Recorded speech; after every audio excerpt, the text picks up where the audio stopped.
তো hello guys, ঠান্ডার সময় আমরা দেখো কি করছি।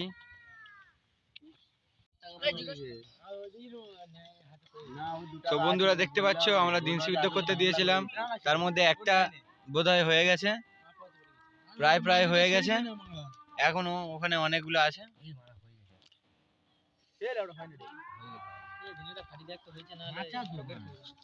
আটটা ডিম, তার মধ্যে একটা শায়দ হয়ে গেছে।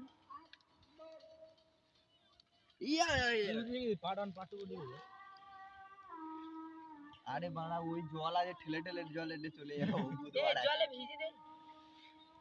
ফাটা দেখি, হাতে ফাটা। এটা কি হয়েছে? আর ফাটাবে কে? গুদমারানি যাবো পুকুরে ধুয়ে নিয়ে পুকুরে দেখি এনে ভাঙ দিয়ে সবাই খায়। এই পুকুরে ধুয়ে নিয়ে এখানে ফাটাবি। তো বন্ধুরা দেখতে পাচ্ছ আমাদের ডিম সিদ্ধ হয়ে গেছে, এখন গরম গরম ধোঁয়া বেরোচ্ছে, হাতে নিয়ে আছে।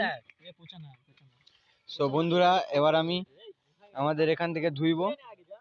ওই একজন ধুইছে,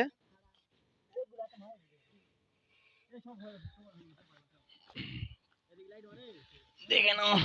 আমার ডিম ছোট হয়ে গেছে। বাদার জলে ধুইছি, দেখে নাও। এ ভাই আমার ডিম ছোট পড়ে গেছে। গরম গরম নরম নরম ডিম সিদ্ধ। বাবা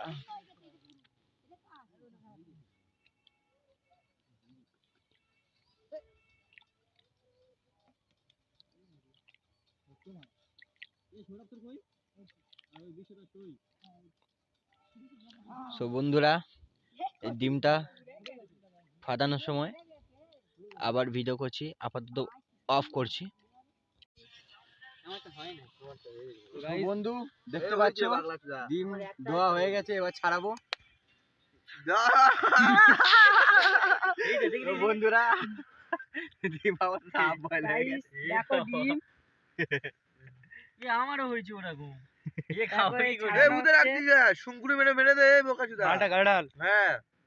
আমারও ওই কল। আমারটা ভালো হয়েছে, এদের ভাগ্য খারাপ। এদের মানে কপাল ভালো না। আমারও টাইট। এই না হালকা।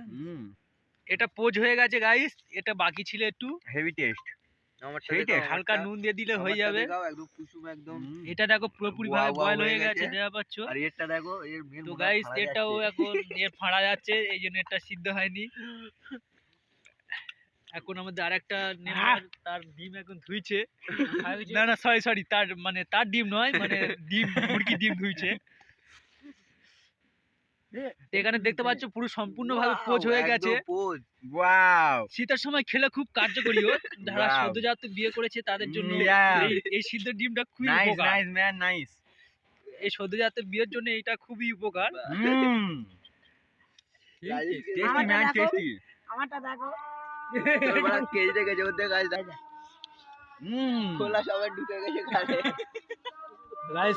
পুরো ভাব উঠছে ডিমের মধ্যে দিয়ে, একদম টাটকা ডিম। এর অনেকটা শক্ত হয়ে গেছে,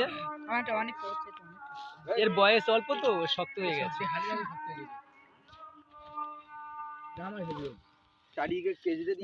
তোমার ডিম কেমন হয়েছিল? হেভি হয়েছে ভাই। তোমার ডিমটা কেমন হয়েছিল? ভালো লেগেছে। তোমার ডিমটা কিরকম হয়েছে? তুমি খোলা সমেত খাচ্ছ? হেভি টেস্ট, সেই টেস্ট, একই টেস্ট, সেই স্বাদ। তো গাইস ডিম পোড়া সেই স্বাদ লেগেছে। তো তোমরা যারা ডিম পোড়া খেতে চাও তো ডিম পোড়া খেতে পারো এরকম পদ্ধতিতে। তো আমাদের এখানে একজন ছাড়াচ্ছে, দেখা যাক। ও আমাদের এখানেও একজনের ডিম ভালোই সিদ্ধ হয়ে গেছে। তো দেখতে পাচ্ছ পচা জলে ধুইছে আর খাচ্ছে। তো তোমার ডিমটা শক্ত হয়েছে? ডিম শক্ত হয়নি? তা তুমি অত পচা জলে ধুইছো কেন? বেশি পচা জলে ধুইও না, গন্ধ লাগবে। দেখো এই বাদায় সে গরুর গোল ধরে সেই স্বাদ একদম। দেখতে পাচ্ছ ডিমের মধ্যে ভাব উঠছে, এক গালে খেয়ে নিল। এবার খোলা পোলা গুলো মনে চিপবে।